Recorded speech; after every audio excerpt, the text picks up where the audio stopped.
Vamos para a segunda palestra. Eu quero convidar, temos a honra de convidar o senhor Antônio Fernando Pinheiro Pedro, que é secretário executivo de Mudanças Climáticas do município de São Paulo.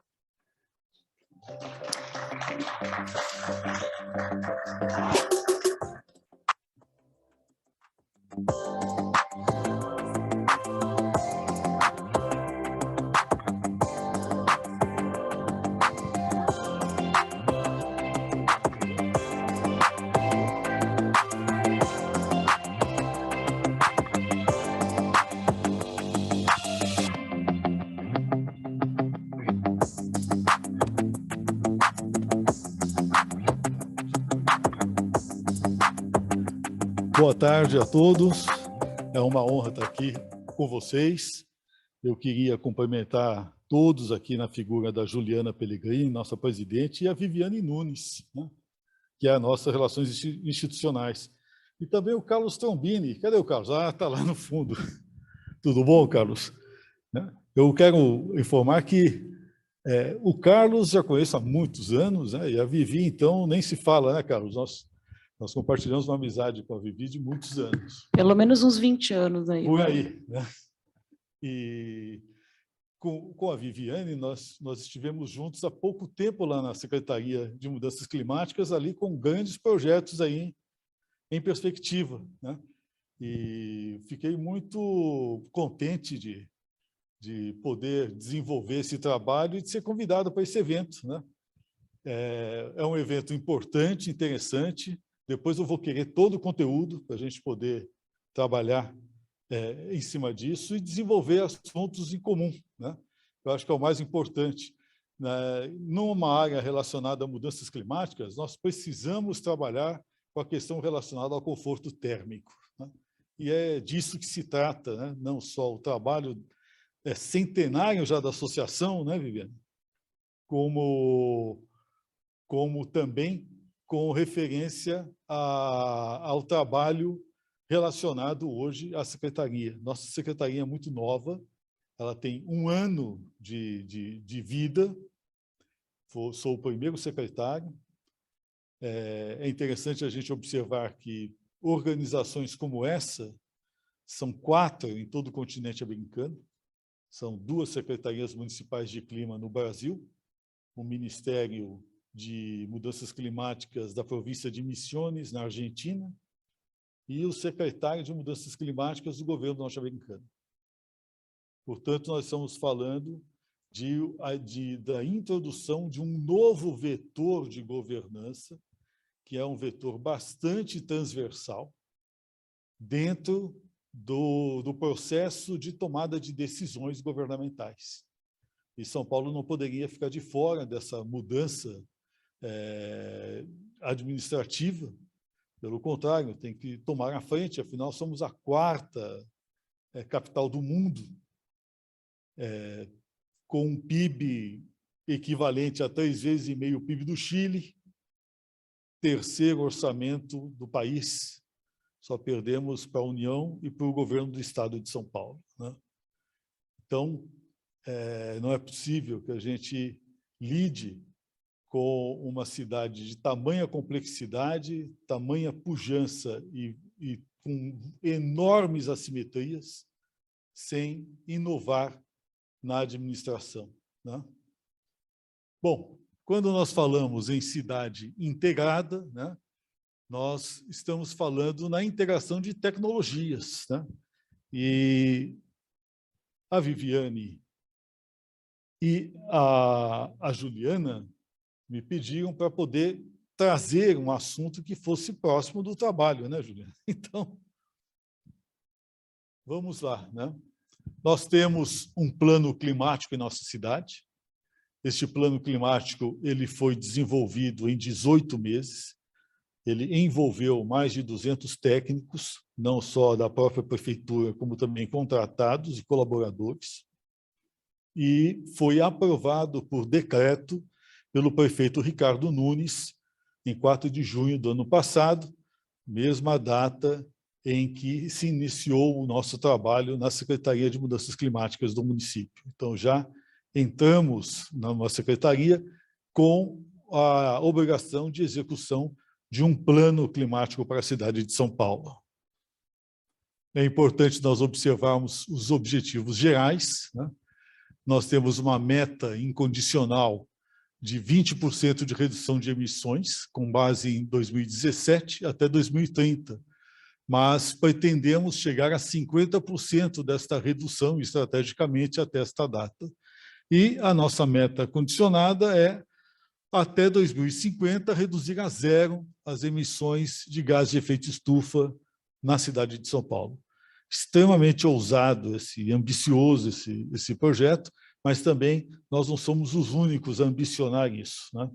Isso é uma meta mundial, é global. Nós temos um conceito muito importante, né, de integração, de conceito de renovação e modernização, e trabalhamos com o conceito de cidade integrada, né, que envolve os princípios de ESG, né, a questão das cidades inteligentes, do qual se trata esse evento, né, a questão das ODS, né, os Objetivos do Desenvolvimento Sustentável da ONU, a questão relacionada à educação, né, da cidadania ambiental, e um conceito cronológico, né, um cronourbanismo de cidade de 15 minutos. Dentro disso, né, nós trabalhamos com a questão dos smart cities, né, trabalhando com sistemas, né. Hoje mesmo estivemos num almoço que foi continuidade de uma reunião do dia anterior, por isso que eu pedi até a inversão, com o Fabrício Lombardi, que é o presidente da Comissão de Mudanças Climáticas do Zicosur, que é a entidade multilateral encarregada da integração dos países do centro, oeste e sul da América do Sul. Então, notadamente, Argentina, Paraguai, Uruguai e Brasil. O Zicosur, ele trabalha mais com as entidades subnacionais. Então, são as províncias, estados, né? E nós estávamos conversando sobre a integração com municípios, porque, no caso brasileiro, a nossa Constituição determina a autonomia dos entes federados. Então, essa era a grande discussão. Fabrício era o ministro de mudanças climáticas da província de Misiones, né? E hoje ele está em Barcelona e dali ele dirige essa comissão para o Zicosur. E eu costumo dizer que ele era um ministro abençoado, porque as missões que ele traz vêm diretamente do Papa, né? Então, Bergoglio hoje já nos determinou tratarmos muito bem da questão da Mata Atlântica. Então, temos que seguir a ordem papal, não tem nem o que discutir, né? Mas é importante nós vermos o seguinte: esta integração ela é fundamental para nós entendermos esse conceito de Barcelona, né, 22@, o conceito muito importante também dos Smart Cities com a ONU, né, as normas ISO e a Carta Brasileira. Nossa busca nos últimos meses foi buscar métricas, econometrização.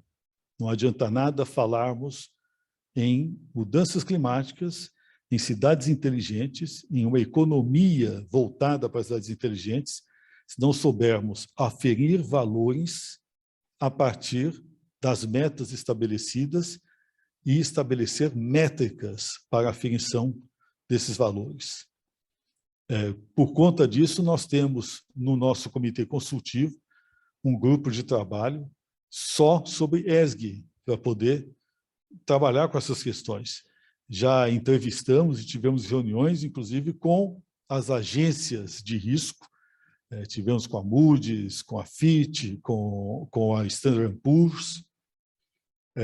Também já conversamos com as entidades multilaterais financeiras também sobre esses assuntos. Então, já tivemos com o BID, com o JICA, né, para conversarmos sobre essa questão. E agora, né, estamos conversando com empresas, fintechs e bancos, né? Qual a nossa ideia? Se nós não acertarmos as métricas com referência à questão financeira, não adianta nada vir um decreto federal criando um mercado de carbono sem que haja a mínima cultura desse mercado estabelecida no Brasil. Posso falar isso de cátedra, porque eu fui o consultor do Banco Mundial para a criação do mercado de carbono no Brasil em 13 e 14. O nosso cliente do banco era o governo brasileiro e a Bolsa, na época era a BMF Bovespa, né, e terminado o trabalho, simplesmente engavetaram, né, porque não há interesse político, não há interesse econômico, né, e não há cultura para trabalhar com essa questão. Muito se fala e pouco se faz. Então, é necessário voltar, né, ou seja, back to basic, para podermos trabalhar com isso com seriedade. São Paulo, por si só, já é um imenso mercado de oportunidades. E a gente precisa garantir segurança a esse grande negócio que pode ser o esforço de redução de emissões na cidade de São Paulo. A Carta Brasileira, muito interessante, Cidades Inteligentes, é uma carta, eu acho que com a inteligência brasileira, né? Então, acho muito interessante, né? Achei bonitinho colocar isso daqui, né? As normas ISO nós já sabemos, né? São essas com as quais se deve trabalhar para conversarmos efetivamente sobre os pontos que nos interessam com referência às cidades inteligentes, né? E nós temos um mapa aqui das 79 cidades certificadas no mundo com o padrão internacional da ISO. E isso é muito interessante, porque nós temos São José dos Campos aqui, certificada no Brasil pela BNT. Aliás, uma das primeiras cidades a buscar a eletrificação da frota de ônibus. Eu tive a oportunidade de dirigir o primeiro ônibus elétrico direcionado a São José dos Campos, lá em Caxias do Sul, porque eles trabalham com a Marco Polo e a BID, que foi responsável pela mecanização do ônibus, né? Carta de Barcelona, né? Famoso projeto 22 @, né? É muito interessante porque busca a questão da renovação da cidade, né? Então, você poder começar a trabalhar com pontos de renovação quase como se fosse aquela teoria foquista da guerrilha do Che Guevara, né? O professor José Piquet esteve no Brasil recentemente, estivemos juntos no evento, né? Já trabalhando e buscando interações, né? Isso tem sido propiciado, inclusive, por um parceiro nosso, a Ibrachina, né? Que tem trabalhado bastante conosco com essas organizações, essas interações, né? Nós, em São Paulo, já podemos observar muito desse conceito sendo aplicado. Quem já andou pelo centro da cidade deve estar observando o volume enorme de prédios em fase de retrofit. E a busca desses prédios retrofitados é a inteligência, para que eles se tornem imobiliariamente relevantes. Então, a renovação do centro da cidade já é uma realidade, e ela precisa ocorrer com maior empenho. Isso é muito importante, posto que, se nós não resolvermos o centro da cidade, né, nós estaremos contribuindo definitivamente para a degradação de toda a mancha urbana em São Paulo. Então, é pelo centro que a gente deve iniciar esse processo de revitalização. O importante nós observarmos nas ODS, né, ali já estava citado, né, um pouco alguns, naquela fase anterior, principalmente o que nos interessa são esses aqui, dos 17, né, o 6, o 7, o 8, o 9, o 11 e o 13, né, que é do que trata a nossa secretaria especificamente, né, e as parcerias em prol dessas metas, que é o 17. Cidade em 15 minutos é um conceito do Carlos Moreno, né, da Sorbonne. Muito interessante, esse fenômeno do cronourbanismo, ele tem um trabalho, né, a hiperproximidade, muito próximo do que nós buscamos em matéria de mobilidade urbana para a redução de emissões, né? Qual é a ideia? A ideia é você tirar do papel a utopia de acesso, né, a trabalho, residência, né, lazer, em 15 minutos dentro da cidade, né? Isso é um trabalho interessante. Nós já fazemos isso, de certa maneira, né? Não em 15, né? Mas podemos falar como dizem os baianos, né? Não sei se já foi no restaurante baiano, né? Lá está, no bar, como é que é? Bargaço, né? Lá está escrito assim, paulista, se você não for atendido em 15 minutos, será em 20, 30, 40, portanto, relaxe. Se a gente for pensar hoje, com um novo normal, todo o sistema de entregas que estão sendo feitos, inclusive de supermercado, por meio dos aplicativos, né, já nos dá essa sensação. O que falta é nós sistematizarmos melhor a famosa logística de última milha, permitindo que na logística de última milha a gente reduza as emissões, né, buscando novas fórmulas e novas métricas de entregas. Uma delas que eu acho fundamental é a substituição das motocicletas pelas bicicletas elétricas, né? Isso é um grande trabalho, né? As cargo bikes, né? São coisas pelas quais nós estamos hoje trabalhando. Tivemos reuniões, por exemplo, com grandes empresas de distribuição. Coca-Cola, por exemplo, é uma delas. Já estamos discutindo com eles um trabalho de logística muito interessante e sustentável.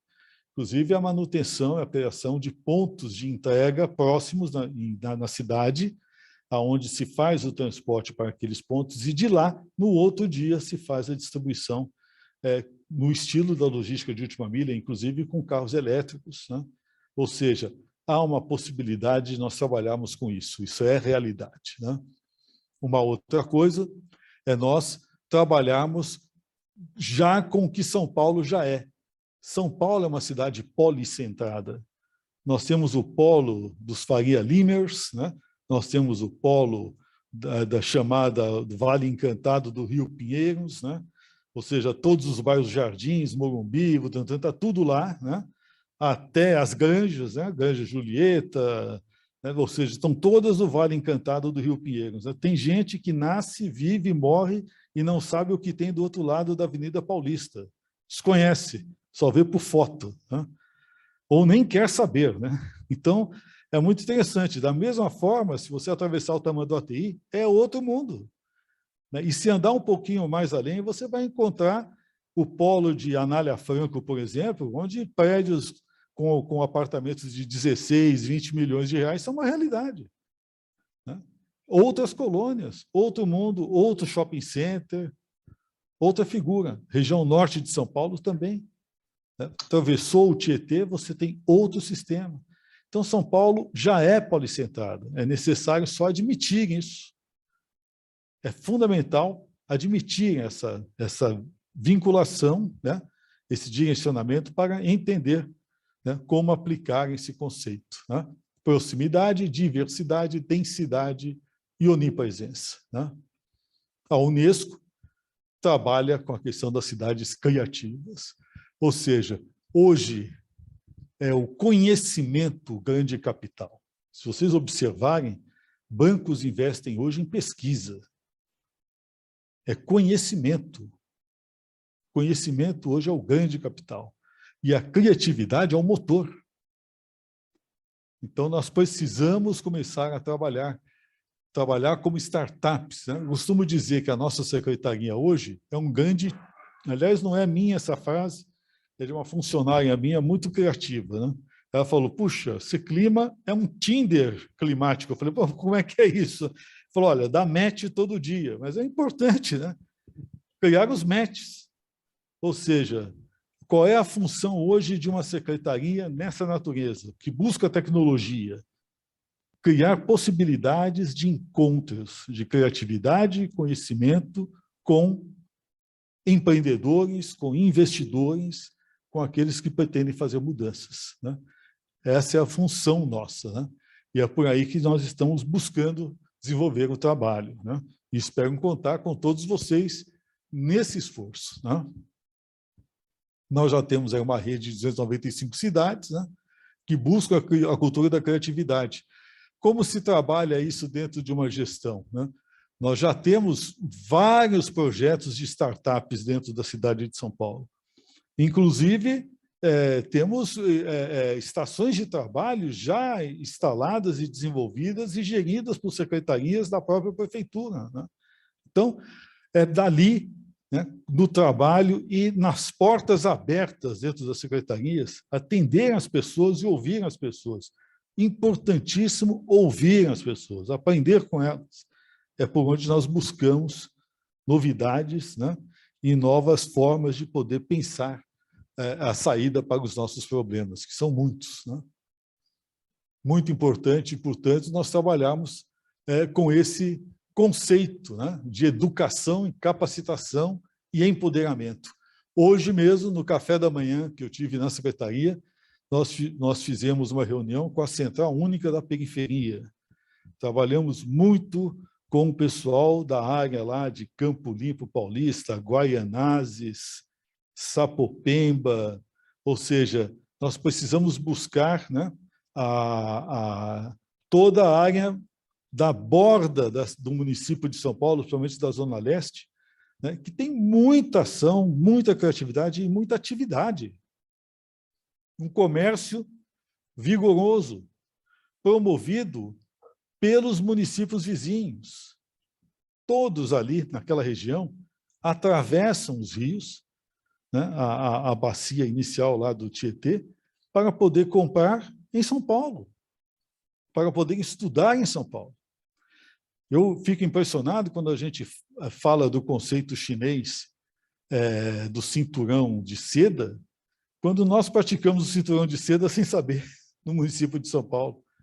Todos os municípios que interagem conosco na região metropolitana.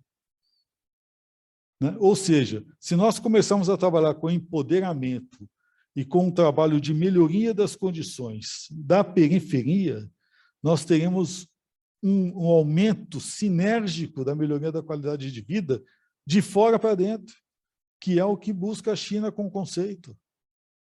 Trabalhar com infraestrutura periférica, que é o que eles fazem, melhora das relações de comércio com os países vizinhos e fortalecimento do próprio país no seu entorno. E é o que faz o município de São Paulo pelo mercado, porque não há uma orientação política nesse sentido. O que pretendemos é criar um novo clima para a periferia, que é o programa que estamos buscando desenvolver agora. A ESG, eu acho que a gente não precisa falar muito, né? Porque, na verdade, assim, eu já vi desde a década de 80 até hoje vários nomes para a mesma coisa. Então, é impressionante, né? Como que falamos aqui, nada mais é do que responsabilidade social, corporativa e pública na gestão dos bens, né? Então, hoje nós falamos muito em ESG, temos os objetivos, os planos de ação, né, para poder trabalhar com a governança, né? É importante? É muito importante. Agora, como implantar, né? Ciclo de políticas públicas, né? Que é o que estamos buscando hoje acertar em nossa secretaria, né? Quanto mais inclusivos formos, mais acolhedores e eficientes seremos, né? Obrigado.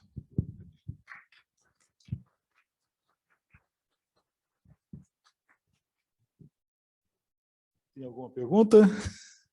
Sim, secretário, eu acho que o senhor devia sentar ali, porque tem algumas perguntas, inclusive da plateia que está nos escutando online. Nem senta, eu fico em pé, fica melhor. Eu vou passar a palavra para a mestre de cerimônias, eu roubei a cena. Tranquilo. Deixa eu pegar aqui. Agora, o Ricardo Salles tem uma pergunta para fazer para o senhor. Ele vai entrar online aqui para passar para nós a pergunta dele. Vamos lá. Só um instante.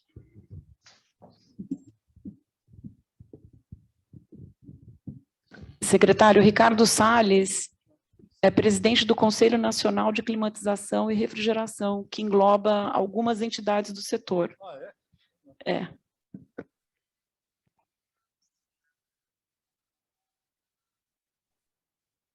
Eu acho. Ricardo, pode fazer sua pergunta. Eu acho que minha conexão não está boa. Vocês me ouvem bem? Perfeitamente. Vamos ouvindo. Legal. Secretário, como que o senhor imagina que a gente consiga melhorar de forma objetiva a qualidade de vida, começando pela qualidade do ar, das pessoas, da população? Nós vimos que passamos aí uma crise que, se o nosso sistema, a nossa legislação, as normas de ABNT fossem cumpridas, talvez a gente não passasse com tanta intensidade como passamos, com tanto prejuízo. Como é que o senhor vê um degrau que nós possamos subir pós-19, estarmos em 22, 23, 24, um degrau acima do que estávamos quando a crise do Covid nos pegou? Eu acho que o efeito, Ricardo, boa pergunta. Primeiro, o novo normal veio para ficar, né? Já não é mais novo, é o normal, né? Segunda questão que eu acho que é muito importante, já está havendo esse upgrade. É uma questão de nós observarmos o que está acontecendo hoje com todos nós na cidade de São Paulo. Primeiro upgrade, os prestadores de serviço, principalmente os trabalhadores intelectuais, eles estão hoje dividindo a sua jornada de trabalho entre a própria residência, o home office, né, e os locais de trabalho. Os locais de trabalho se modificaram profundamente. Vamos dar um exemplo das grandes empresas de tecnologia, Google, as redes sociais tipo Facebook, volume de prédios que eles simplesmente desalojaram, né, que eles saíram, foi enorme. Por quê? Colocaram grande parte de trabalhadores em áreas menores, mas também dedicados a home office, né? Então, isso, por si só, já dá uma certa qualidade de trabalho ao trabalho intelectual. As redes de relacionamento hoje, elas são cibernéticas, elas são ciberredes. Todos nós hoje dependemos quase que 90% do nosso tempo dedicado à área cibernética. Assim, hoje, de cada 5 reuniões, 4 no meu gabinete são virtuais. Então, a gente precisa entender que esse sistema ele já está trazendo profundas modificações, que se refletem, inclusive, no próprio sistema de transporte. Por exemplo, a redução de viagens dentro da cidade de São Paulo com os ônibus foi enorme, né? Agora está começando a voltar o trânsito, né? Mas, de certa maneira, com outros parâmetros. E isso permitiu que a cidade respirasse para construir mais 22 BRTs, que é o que nós estamos agora planejando implantar na cidade de São Paulo.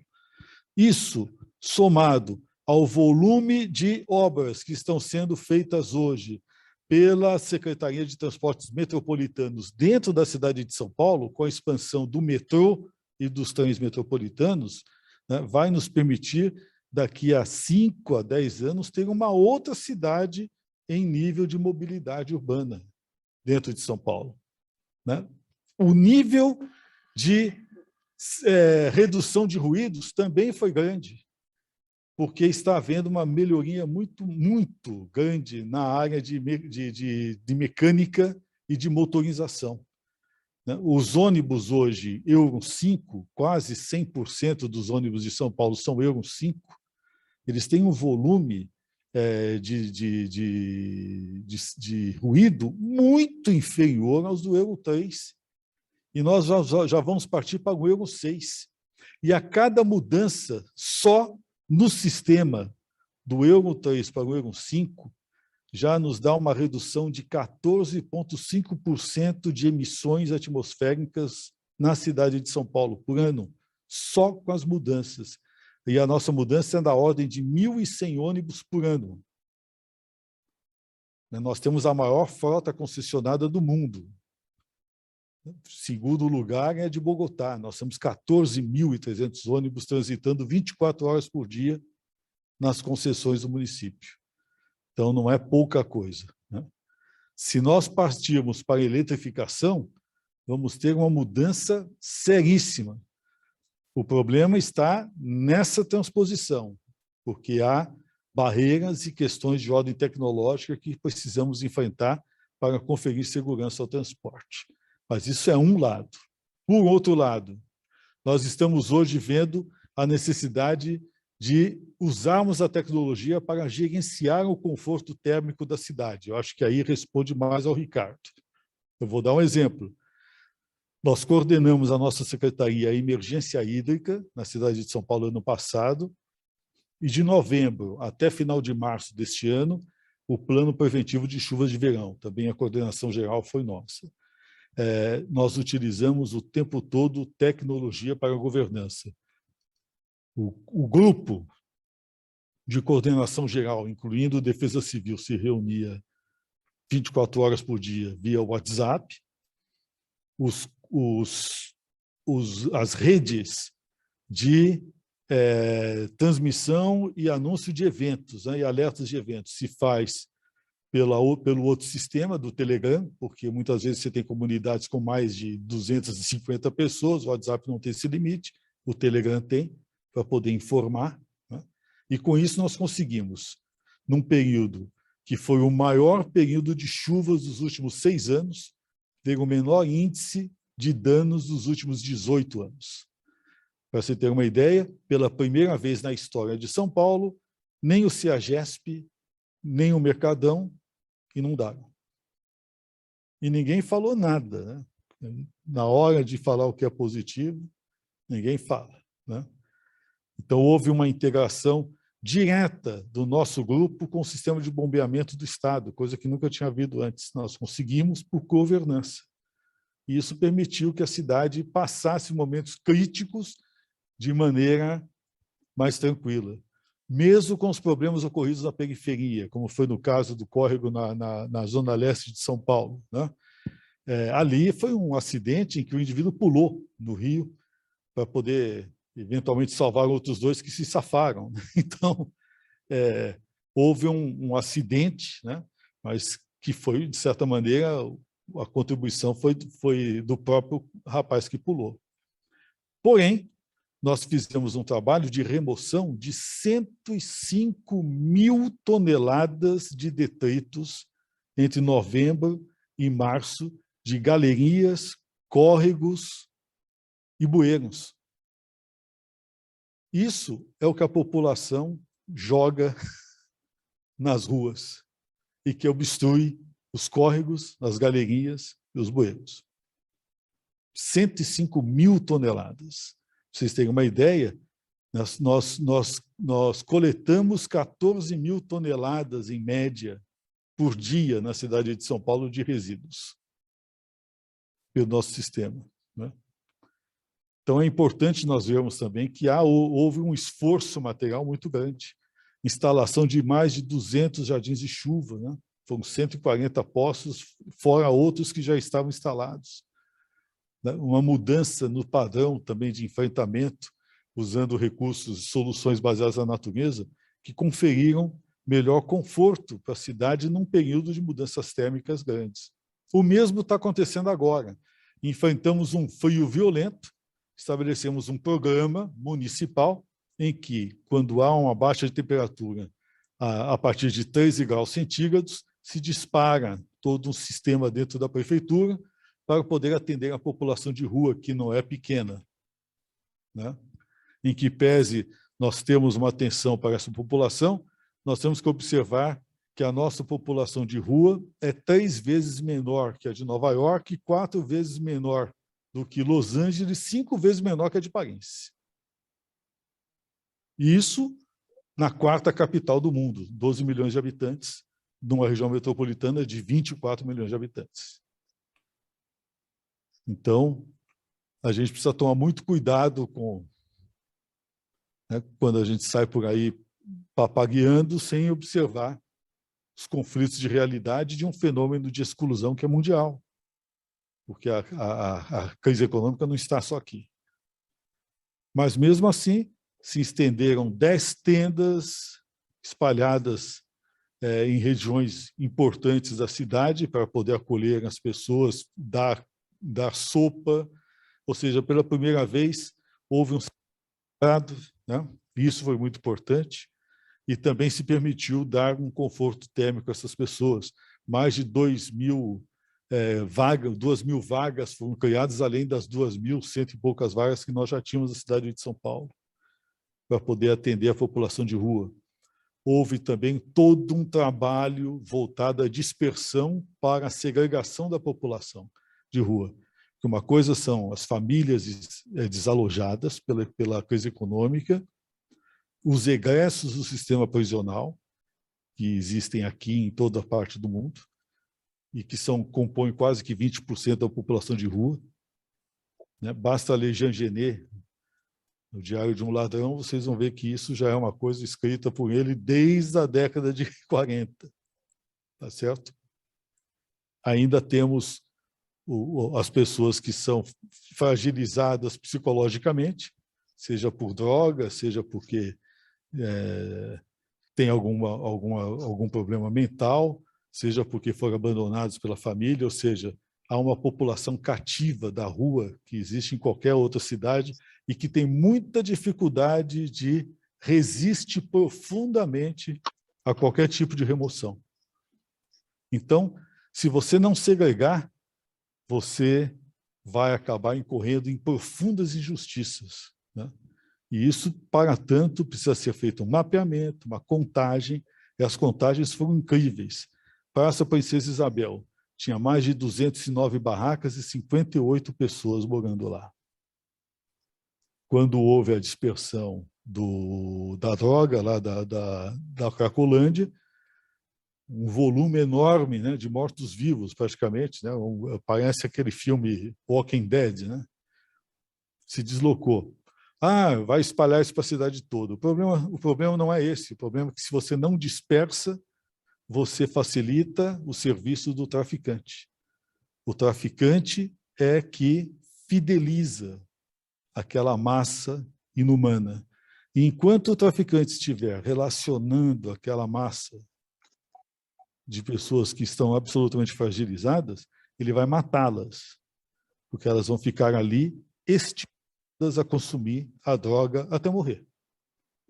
Então, como você faz? Dispersa, dispersa, dispersa, e com isso, só nas últimas semanas, aumentou em 5 vezes o volume de pessoas atendidas pelo sistema de saúde, ou porque foram procurar, ou porque voltaram para a família, então, fez até algumas solicitar internação, né? Ou seja, a dispersão dificulta a concentração, que facilita o tráfico.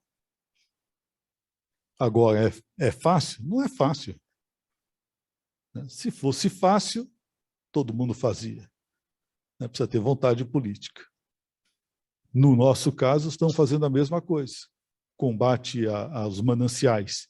A coordenação é nossa. Fizemos 16 mega-operações e conseguimos embargar o equivalente a 140 campos de futebol. Né? Ou seja, desfazendo loteamentos clandestinos, grande parte deles organizados pelo crime. Né? Ou seja, é um trabalho de retomada do controle territorial pela autoridade. E isso é mudança climática, e isso é manutenção de conforto térmico. Ok? Eu acho que está respondido. Obrigada, secretário. Agora o Carlos Trombini, que também quer fazer uma pergunta para o senhor. Oi, Carlos. Aliás, quando falou Ricardo Salles, eu achei que era o Ricardo, meu amigo lá, que foi ministro. Você pode apertar aqui que está funcionando. Mas, olha, eles são muito amigos. O Ricardo é muito amigo. Fernando, secretário Fernando, parabéns. Cada vez que o ouço, eu vejo o quanto está sabendo mais que todo mundo do que acontece nessa cidade. Parabéns, acho que eu tenho um futuro muito brilhante, né? Com relação aos fatores políticos que venham a acontecer mais à frente. Você está me desejando bem ou mal? Não, bem. Não, eu acho que eu estou desejando bem a todos nós aqui, porque, olha, contar com a sua colaboração, com certeza vai ser um momento muito histórico e muito bom para a cidade. Viu? Obrigado. Fernando, e no último encontro que nós tivemos lá na secretaria, nós falávamos da dificuldade, eu gostaria que você colocasse um pouquinho sobre isso também, que a sua visão é muito ampla. Nós falávamos da dificuldade com relação à implantação de energias renováveis na cidade de São Paulo, não é? Nós temos uma cidade que é incrível, por menos que a gente, ou por mais que a gente trabalhe para não haver um adensamento populacional, nós cada vez mais recebemos, não é? Pessoas que vêm para esse grande centro urbano em busca de oportunidades e também para fazer negócios, não é? Esse turismo econômico também amplia as necessidades, ou pelo menos a estrutura que a cidade tem que ter para atender essa chegada de novos integrantes, não é? Eu gostaria que você expusesse para nós, como nos expôs aquele dia, a sua visão com relação às energias renováveis, principalmente na questão da fotovoltaica, né? Só para ampliar um pouquinho o meu espectro aí de conhecimento, esses dias eu fiz uma viagem aqui pelo interior do estado de São Paulo e o que eu vi já de pequenas usinas geradoras, lá, de energia fotovoltaica, a gente pode até dizer que são quase fazendas já fotovoltaicas, de energia fotovoltaica, distribuídas ao longo do estado. Mas como é que nós vamos enfrentar esse problema, não é? Aliás, qual vai ser a solução para esse bom problema? Trazer energia renovável aqui para a cidade de São Paulo. Isso é importante, Carlos. Boa, excelente questão. É o que a gente fala, por exemplo, começando com a eletrificação da nossa frota, né, de ônibus. Fala-se, não, precisamos alcançar a meta de até 20% da nossa frota ser elétrica.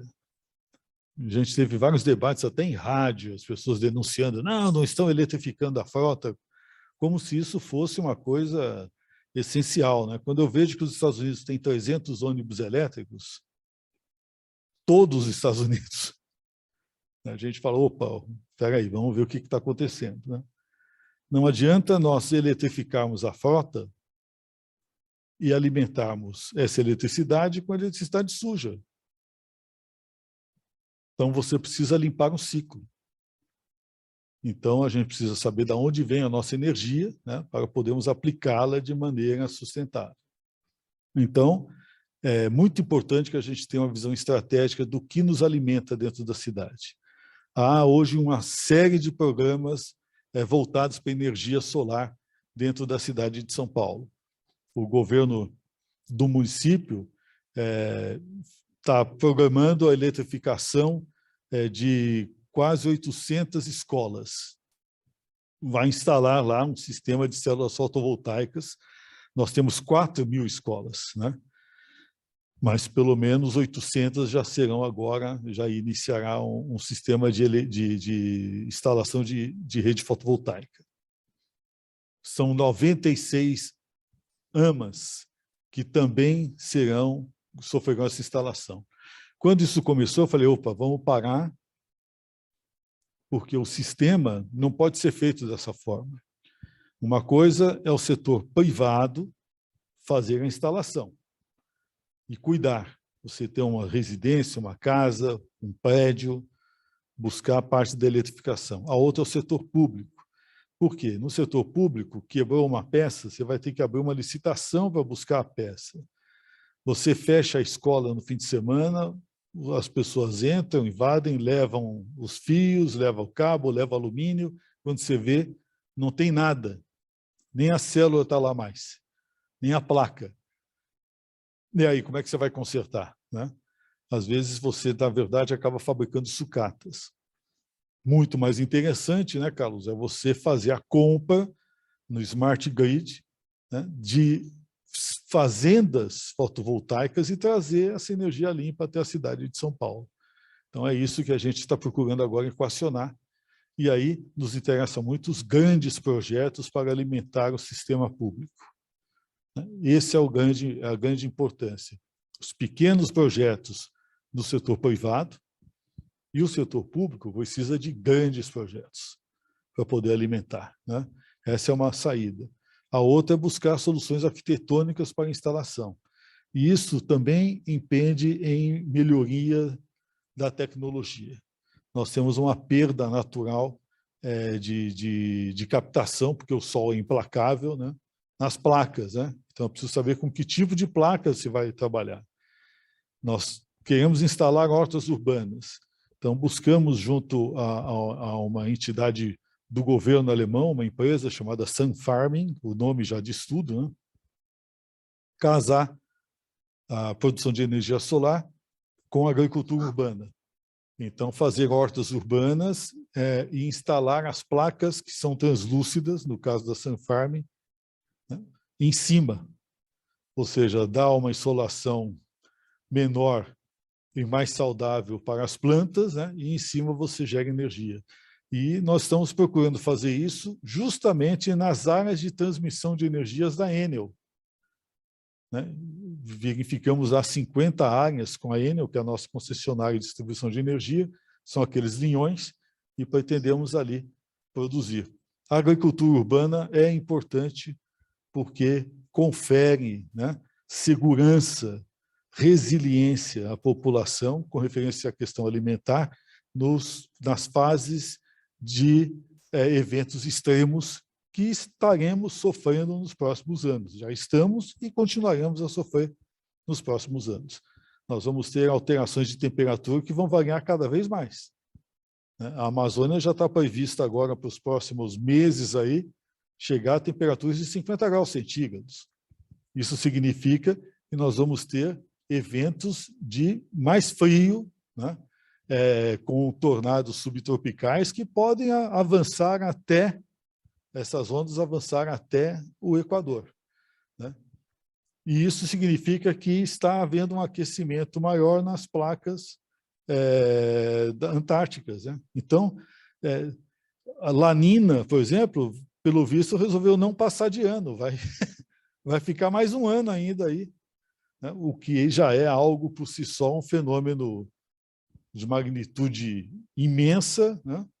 E que não se esperava. Está lá se tornando mais perene. Então, são alterações no ciclo global que vão acabar demandando soluções de busca de energia cada vez maiores, né? O mais importante com a energia solar, para nós agora, vai ser a produção de hidrogênio casado, né? Nós vamos ter que produzir hidrogênio. Hidrogênio é o combustível do futuro. Já era no passado, né? É o combustível do sol e é o combustível que a gente precisa produzir. O problema do hidrogênio é que para cada 2 quilowatts de energia, você produz 1. Né? Então, há necessidade de nós balancearmos essa produção para termos essa reservação. E isso se faz com uma energia mais barata, que é a do sol.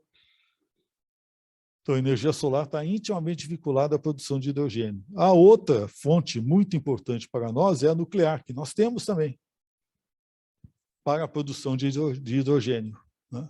Então, a gente precisa pensar e repensar também a funcionalidade, né, da energia solar para fazer eletrólise, a energia atômica para fazer eletrólise também, para poder produzir hidrogênio. Isso é fundamental. A Europa hoje está correndo atrás de hidrogênio e não tem nenhum país com maior capacidade de produção no mundo que o Brasil.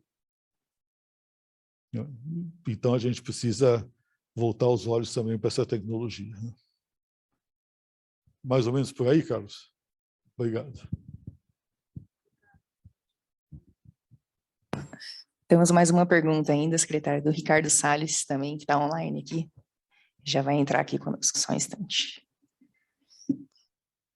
Secretário, estou bebendo esse conjunto de informações, estou ficando muito feliz e melhor do que quando entrei. Mas, só para completar, o Ricardo Salles é um amigo querido, conheço há mais de 15 anos. A gente tem que dizer que há 1 ano e meio, né, que senão acham que a gente é velho. Mas olha só, secretário, você muito bem falou sobre a frota de ônibus da cidade de São Paulo, que é extremamente importante, e falou dos ônibus elétricos. Por que não pensar no meio termo um ônibus movido a biogás.